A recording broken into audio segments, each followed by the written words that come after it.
Hi friends, welcome to my channel. இன்றைக்கி நம்மளோட சேனலில் என்ன பார்க்க போகிறோன்னா, சண்டே ஸ்பெஷலாக என்ன நம்ம வீட்டில் செஞ்சுருக்கோங்கிறது தான் பார்க்க போகிறோம். இன்றைக்கி நம்ம வீட்டில் பார்த்திங்கன்னா மட்டன், சிக்கன் இதுதாங்க ஸ்பெஷல். நம்ம வீட்டுக்கு கெஸ்ட்டு வரதுனால மட்டன், சிக்கன் செஞ்சுருந்தோம். மட்டன் குழம்பு வந்து நம்ம வீட்டில் நம்ம ஸ்டைலில் எப்படி வைப்போம் அப்படிங்கிறது தான் இன்றைக்கி வந்து பார்க்க போகிறோம். வெங்காயத்தையும் தக்காளியும் நல்லா வதக்கி எடுத்துகிட்டு அதுக்கு முன்னாடியே வந்து நம்மளோட குழம்பு மசாலா பவுட்ரு வந்து ஃப்ரெஷ்ஷாக வந்து ரெடி பண்ணிக்கலாம். ஃப்ரெஷ்ஷாக அரைச்செடுத்த மசாலாவை வந்து வதக்கி வச்ச வெங்காயத்தை கூட மிக்ஸ் பண்ணி எடுத்துக்கலாம். அதுக்கப்புறம் எண்ணெய், கடுகு, இஞ்சி பூண்டு பேஸ்ட்டு, கருவேப்பிலை தாளித்து நம்ம ஃப்ரெஷ்ஷாக எடுத்து வச்சுருக்கிற மட்டனை வந்து சேர்த்து நல்லா வதக்கி எடுத்துக்கலாம்.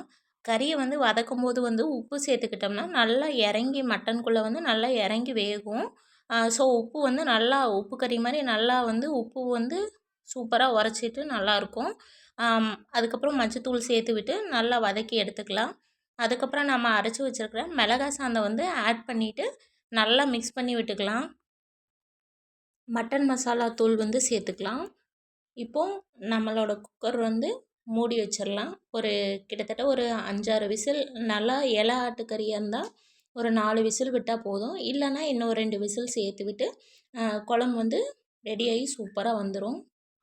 இன்றைக்கி நம்ம வீட்டுக்கு சித்தியும் சித்தி பொண்ணும் தான் வந்து கெஸ்ட்டாக வந்திருந்தாங்க. அவங்க கூட மட்டன், சிக்கன்லாம் நல்லா சமைச்சு சாப்பிட்டு அந்த டே வந்து ரொம்ப ஜாலியாக போச்சு. சூப்பராக நாங்களும் என்ஜாய் பண்ணோம். என் பொண்ணும் ரொம்ப என்ஜாய் பண்ணா. பாருங்கள், மட்டன் குழம்பு வந்து நல்லா தளன்னு ரெடி ஆயிடுச்சு சூப்பராக. இப்போது கொத்தமல்லி இலை தூவி மட்டனை வந்து இறக்கி எடுத்து வச்சிடலாம்.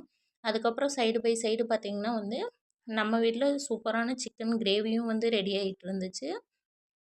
வழக்கமாக வந்து மிளகாய் கறி தான் வந்து செஞ்சு சாப்பிடுவோம். இன்றைக்கி வந்து கிரேவியாகவே ரெடி பண்ணிட்டோம்.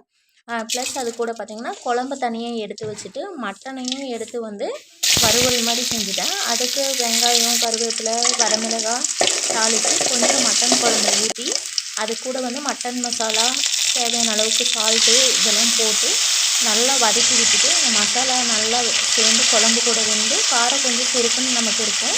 வறுவலுங்கும் போது ரொம்ப டேஸ்டியாகவும் இருக்கும். அதுக்கப்புறம் நம்ம வேக வச்சு எடுத்துருக்கிற மட்டனையும் சேர்த்து நல்லா வதக்கி எடுத்துக்கலாம். நமக்கு சூப்பரான வந்து மட்டன் வறுவலும் வந்து ரெடி ஆயிடுச்சு. மட்டன் வறுவல் வந்து இந்த மாதிரி செஞ்செடுக்கும்போது வந்து நமக்கு வந்து வரன்னு இல்லாமல் சூப்பராக கிடைக்கும். நல்லா சாப்பாட்டில் பிசைஞ்சு சாப்பிட்ற மாதிரி நீங்களே செஞ்சு ட்ரை பண்ணி பாருங்கள். தேங்க்யூ ஃபார் வாட்சிங்.